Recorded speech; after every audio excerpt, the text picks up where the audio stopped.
Hi friends, ಎಲ್ಲರೂ ಹೇಗಿದ್ದೀರಾ? ಎಲ್ಲರೂ ಚೆನ್ನಾಗಿದ್ದೀರಾ ಅಂತ ಭಾವಿಸ್ತೀನಿ. ವೆಲ್ಕಮ್ ಟು ಡಿಜಿಸ್ ಕಲೈನ್. ಸೊ ನಾನು ತಂದಿರೋ ಹೊಸ ರೆಸಿಪಿ ಇವತ್ತು ಎಣ್ಗಾಯಿ ಬದನೆಕಾಯಿ.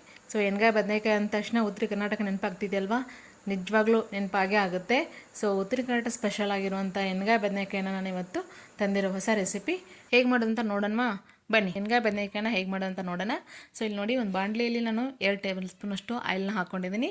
ಸೊ ಇಲ್ಲಿ ಒಂದು 1/4 kg ಬದನೆಕಾಯಿನ ನಾನು ಪ್ಲಸ್ ಮಾರ್ಕಲ್ಲಿ ನೀರಲ್ಲಿ ಕಟ್ ಮಾಡಿ ಹಾಕಿದ್ದೀನಿ. ಹಾಗೆ ಕಟ್ ಮಾಡಿದರೆ ನೀವು ಕಪ್ಪು ಆಗ್ಬಿಡುತ್ತೆ ಬದನೆಕಾಯಿ. ಅದಕ್ಕೋಸ್ಕರ ನೀರಲ್ಲಿ ಸ್ವಲ್ಪ ಸಾಲ್ಟನ್ನು ಸೇರಿಸಿ ನೀವು ಕಟ್ ಮಾಡಿ. ಇವಾಗ ಎಣ್ಣೆ ಬಿಸಿ ಆಗಿದೆ, ನಾನು ಬದನೆಕಾಯಿನ ಹಾಕೋತಾ ಇದ್ದೀನಿ. ಬದನೆಕಾಯಿನ ಕಟ್ ಮಾಡ್ಬೇಕಾದ್ರೆ ಹುಷಾರು ನೋಡ್ಕೊಂಡು ಮಾಡಿ, ಯಾಕಂದರೆ ಹುಳ ಎಲ್ಲ ಇರ್ತವೆ, ನೀಟಾಗಿ ನೋಡಿಕೊಂಡು ಕಟ್ ಮಾಡ್ಕೊಳ್ಳಿ.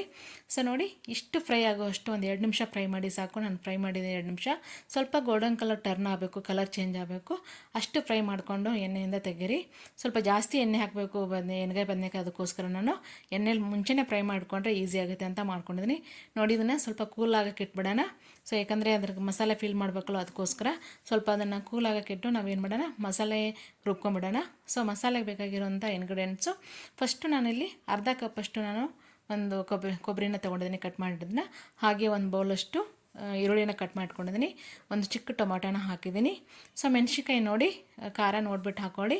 ನಾವು ಒಂದು 5 ಮೆಣಸಿನ್ಕಾಯಿನ ಹಾಕಿದ್ದೀನಿ. ನೀವು ಚಿಲ್ಲಿ ಪೌಡ್ರ್ ಕೂಡ ಯೂಸ್ ಮಾಡ್ಕೋಬೋದು. ಸೊ ಸ್ವಲ್ಪ ಕರಿಬೇವು ಸೊಪ್ಪು, ಸ್ವಲ್ಪ ಕೊತ್ತಂಬರಿ ಸೊಪ್ಪು ಕೂಡ ಆ್ಯಡ್ ಮಾಡ್ಕೋತಾ ಇದ್ದೀನಿ. ಸೊ ನಾನು ಇಲ್ಲಿ ಸಾಂಬಾರು ಪೌಡ್ರನ್ನ ಯೂಸ್ ಮಾಡ್ತಾ ಇದ್ದೀನಿ. ಒಂದು 2 ಟೀ ಸ್ಪೂನಷ್ಟು ಸಾಂಬಾರು ಪೌಡ್ರನ್ನ ಹಾಕ್ಕೊಂಡಿದ್ದೀನಿ. ನೀವು ಬೇಕಿದ್ರೆ ಸಾಂಬಾರು ಪೌಡರ್ ಇಲ್ಲ ಅಂದರೆ ಧನಿಯಾ powder 1 tea spoon, garam masala 1 tea ಸ್ಪೂನ್ನ ನೀವು ಯೂಸ್ ಮಾಡ್ಕೋಬೋದು. ಸೊ ಹಾಗೆ ಒಂದು 2 ಟೀ ಸ್ಪೂನಷ್ಟು ನಾನು ಶೇಂಗಾ ಪೌಡ್ರನ್ನ ಯೂಸ್ ಮಾಡಿದ್ದೀನಿ. ಆಲ್ರೆಡಿ ನಾನು ಶೇಂಗಾನ ಹುರಿದ್ಬಿಟ್ಟು ಪೌಡ್ರ್ ಮಾಡಿ ಇಟ್ಕೊಂಡಿದ್ದೆ. ತುಂಬ ಚೆನ್ನಾಗಿರುತ್ತೆ, ಗ್ರೇವಿ ಚೆನ್ನಾಗಿ ಬರುತ್ತೆ, ಟೇಸ್ಟ್ ಕೂಡ ಚೆನ್ನಾಗಿರುತ್ತೆ, ಅದಕ್ಕೋಸ್ಕರ. ಸೊ ಇಲ್ಲಿ ಒಂದು 2 ಟೀ ಸ್ಪೂನಷ್ಟು ನಾನು ಗುರಳ ಪೌಡರ್ ಅಂದರೆ ಹುಚ್ಚಳ ಪೌಡ್ರ್ ಕೂಡ ಅಂತೀವಿ, ಅದನ್ನು ಕೂಡ ಇಲ್ಲಿ ಆ್ಯಡ್ ಮಾಡಿದ್ದೀನಿ. ರುಚಿ ತಕ್ಕಷ್ಟು ಉಪ್ಪು ಕೂಡ ನಾನು ಇದರಲ್ಲಿ ಹಾಕೋತಾ ಇದ್ದೀನಿ. ಸೊ ತುಂಬ ಚೆನ್ನಾಗಿರುತ್ತೆ, ಎಲ್ಲನೂ ಇದರಲ್ಲಿ ಹಾಕ್ಕೊಂಡು ರುಬ್ಕೋತಾ ಇದ್ದೀನಿ. ಹುಚ್ಚಳ ಪೌಡರ್ನ ಹೇಗೆ ಮಾಡೋದು ಅಂತ ಅದನ್ನು ಕೂಡ ನೆಕ್ಸ್ಟ್ ವಿಡಿಯೋದಲ್ಲಿ ಹಾಕ್ತೀನಿ, ನೋಡ್ಕೊಳ್ಳಿ. ಸ್ವಲ್ಪ ಹುಣಸೆಹಣ್ಣು ಕೂಡ ಆ್ಯಡ್ ಮಾಡಿದ್ದೀನಿ. ಹುಣಸೆಹಣ್ಣು ಹುಳಿ ಹಾಕೋದ್ರಿಂದ ಸ್ವಲ್ಪ ಬೆಲ್ಲ ಕೂಡ ಆ್ಯಡ್ ಮಾಡ್ತಾಯಿದ್ದೀನಿ. ಬೆಲ್ಲ ಹಾಕೋದ್ರಿಂದ ಟೇಸ್ಟ್ ತುಂಬ ಚೆನ್ನಾಗಿರುತ್ತೆ. ಸೊ ಅರ್ಧ ಟೀ ಸ್ಪೂನಷ್ಟು ನಾನು ಜೀರಿಗೆ ಕೂಡ ಆ್ಯಡ್ ಮಾಡಿದ್ದೀನಿ. 1 ಟೀ ಸ್ಪೂನಷ್ಟು ಶುಂಠಿ ಬೆಳ್ಳುಳ್ಳಿ ಪೇಸ್ಟ್ ಇತ್ತು ನನ್ನ ಹತ್ರ, ಹಾಕಿದ್ದೀನಿ. ನೀವು ಫ್ರೆಶ್ ಬೇಕಾದ್ರೆ ಕೂಡ ಶುಂಠಿ ಬೆಳ್ಳುಳ್ಳಿ ಸಪ್ರೇಟ್ ಹಾಕ್ಬೋದು. ನೋಡಿ, ಪೇಸ್ಟ್ ರೆಡಿಯಾಗಿದೆ. ನೋಡಿ, ಇವಾಗ ಸಿಂಪಲ್ ಆಗಿ ಇಷ್ಟು ಪೇಸ್ಟ್ನ ನೀವು ಈಸಿಯಾಗಿ ಮಾಡ್ಕೋಬೋದು. ಸೊ ಇಷ್ಟು ಪೇಸ್ಟ್ ರೆಡಿ ಆದರೆ ಸಾಕು. ನೋಡಿ, ಬದನೆಕಾಯಿ ಕೂಲ್ ಆಗಿದೆ. ನೀಟಾಗಿ ಇಲ್ಲಿ ಪ್ಲಸ್ ಮಾರ್ಕಲ್ಲಿ ನಾನು ಕಟ್ ಮಾಡ್ಕೊಂಡಿದ್ದೀನಲ್ವ, ನೀಟಾಗಿ ಫಿಲ್ ಮಾಡಿ. ಸೊ ನಾನು ಇಲ್ಲಿ ಪೇಸ್ಟ್ನೇ ಇದರಲ್ಲಿ ಫಿಲ್ ಮಾಡ್ಕೋತಾ ಇದ್ದೀನಿ. ಸೊ ಬದನೆಕಾಯಿ ಸಪ್ರೇಟಾಗಿ ಪೇಸ್ಟ್ ಸಪ್ರೇಟಾಗಿ ಹಾಕಿದರೆ ಸೊ ಅದು ಚೆನ್ನಾಗಿ ಟೇಸ್ಟ್ ಅನಿಸಲ್ಲ. ಅದಕ್ಕೋಸ್ಕರ ನಾನು ಏನು ಮಾಡ್ತಾಯಿದ್ದೀನಿ, ಇದರಲ್ಲಿ ಫಿಲ್ ಮಾಡ್ತಾಯಿದ್ದೀನಿ. ಯಾಕಂದರೆ ಬದನೆಕಾಯಿನ ಸ್ವಲ್ಪ ದಪ್ಪ ಕಟ್ ಮಾಡ್ಕೊಂಡಿರ್ತೀವಲ್ವ, ಸೊ ಅದಕ್ಕೋಸ್ಕರ ನೀಟಾಗಿ ಈ ಥರ ಮಾಡಿದರೆ ಅದರೊಳಗಡೆಗೆ ಚೆನ್ನಾಗಿ ಅದು ಅಬ್ಸರ್ವ್ ಆಗಿ ತುಂಬ ಟೇಸ್ಟಿ ಆಗುತ್ತೆ. ನೋಡಿ, ನೀವು ಒಂದು ಸಲ ಟ್ರೈ ಮಾಡಿ ನೋಡಿ. ಇವಾಗ ಒಗ್ಗರಣೆ ಹಾಕೋಣ. ಎಲ್ಲ ಫಿಲ್ ಮಾಡಿದ್ದಾಗಿದೆ. ಸ್ವಲ್ಪ ಎಣ್ಣೆ ಹಾಕ್ಕೊಂಡಿದ್ದೀನಿ, 1 ಟೇಬಲ್ ಸ್ಪೂನಷ್ಟು ಅಷ್ಟೇ ಎಣ್ಣೆ ಹಾಕಿರೋದು. ಸೊ ಇಲ್ಲಿ ಸಾಸಿವೆ, ಜೀರಿಗೆ, ಸ್ವಲ್ಪ ಕರಿಬೇವು ಸೊಪ್ಪನ್ನು ನಾನು ಒಗ್ಗರಣೆಗೋಸ್ಕರ ಹಾಕೋತಾ ಇದ್ದೀನಿ. ಸಿಂಪಲ್ಲಾಗಿ ಇವಾಗ ಎಲ್ಲರೂ ಆಲ್ರೆಡಿ ನಾನು ಪೇಸ್ಟ್ನ ರೆಡಿ ಮಾಡಿ ಇಟ್ಟಿದ್ನಲ್ವ, ಸೊ ಹಾಗಾಗಿ ಅದರಲ್ಲಿ ಫಿಲ್ ಮಾಡಿಕೊಂಡು ಜಸ್ಟ್ ಬದನೆಕಾಯಿನ ಎಣ್ಣೆಯಲ್ಲಿ ಇನ್ನೊಂದು ರೌಂಡು ಪೇಸ್ಟ್ ಸಮೇತ ಏನು ಮಾಡ್ತಾಯಿದ್ದೀನಿ, ಫ್ರೈ ಮಾಡ್ಕೋತಾ ಇದ್ದೀನಿ. ನೀಟಾಗಿ ಈ ಥರ ಒಂದೊಂದಾಗಿ ಹಾಕಿ ಈ ಥರ ಸಿಂಗಲ್ ಹಾಕೋದ್ರಿಂದ ನೀಟಾಗಿ ಎಣ್ಣೆಯಲ್ಲಿ ಚೆನ್ನಾಗಿ ಫ್ರೈ ಆಗುತ್ತೆ. ಅದಕ್ಕೋಸ್ಕರ ಒಂದು 2 ಮಿನಿಟ್ಸ್ ಚೆನ್ನಾಗಿ ಫ್ರೈ ಮಾಡ್ಕೊಳ್ಳಿ ಇದನ್ನು ಎಣ್ಗಾಯಿ ಪಲ್ಯನ.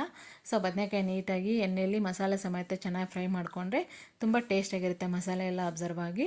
ಸೊ ನೋಡಿ, ಈ ಥರ ಎಲ್ಲ ಒಂದೊಂದಾಗಿ ಇಟ್ಕೊಂಡು ಮೇಲೆ ಕೆಳಗೆ ಮಾಡಿ ಸ್ವಲ್ಪ ಬದನೆಕಾಯಿನ ಒಂದೇ ಕಡೆಗೆ ಫ್ರೈ ಆಗುತ್ತೆ. ಅದಕ್ಕೋಸ್ಕರ ಆಲ್ರೆಡಿ ಒಂಚೂರು ಆಲ್ರೆಡಿ ನಾವು ಎಣ್ಣೆಯಲ್ಲಿ ಸ್ವಲ್ಪ ಫ್ರೈ ಮಾಡ್ಕೊಂಡಿದ್ದೀವಿ. ಸೊ ಮಸಾಲೆ ಸಮೇತ ಇನ್ನೊಂದು ಒಂದು 2 ನಿಮಿಷ ಏನು ಮಾಡಿ ನೀಟಾಗಿ ಫ್ರೈ ಮಾಡ್ಕೊಳ್ಳಿ.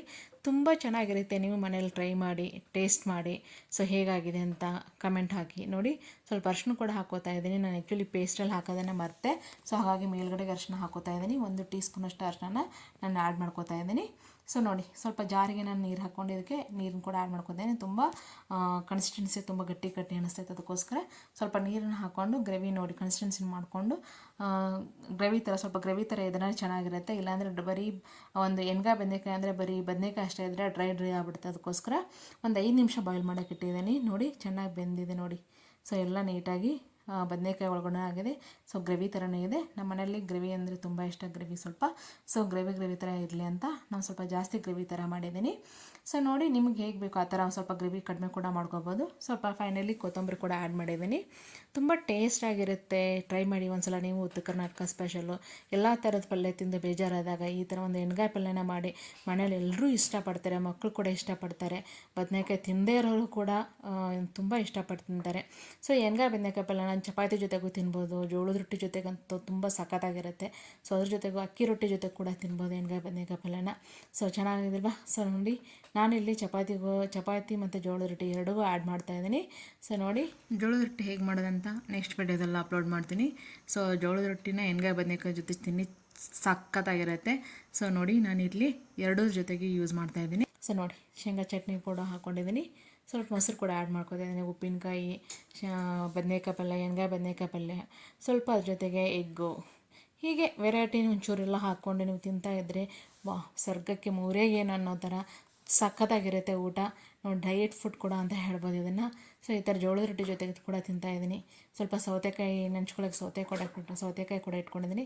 ನೋಡಿ ಶೇಂಗಾ ಚಟ್ನಿ ಪೌಡ್ರು ಮೊಸರು ಜೊತೆಗೆ ತಿಂದರೆ ಅದ್ಭುತ ಸಖತ್ತಾಗಿರುತ್ತೆ. ನಿಮಗೂ ಈ ಉತ್ತರ ಕರ್ನಾಟಕ ಸ್ಟೈಲಲ್ಲಿರುವಂಥ ರೆಸಿಪಿ ಇಷ್ಟ ಆಗಿದೆ ಅನ್ಕೋತೀನಿ. ಸೊ ನಿಮಗೆ ಈ ಒಂದು ರೆಸಿಪಿ ಇಷ್ಟ ಆದರೆ ಲೈಕ್ ಮಾಡಿ, ಶೇರ್ ಮಾಡಿ, ಕಮೆಂಟ್ ಮಾಡಿ, ಸಬ್ಸ್ಕ್ರೈಬ್ ಮಾಡೋದನ್ನು ಮರಿಬೇಡಿ. ಸೊ ನಿಮಗೂ ಇಷ್ಟ ಆಗಿದೆ ಅಲ್ವಾ? ಸೊ ನೀವು ಟ್ರೈ ಮಾಡಿ ಒಂದ್ಸಲ, ಹೇಗಾಗಿದೆ ಟೇಸ್ಟ್ ಮಾಡಿ ಕಮೆಂಟ್ ಹಾಕಿ. Thank you for watching.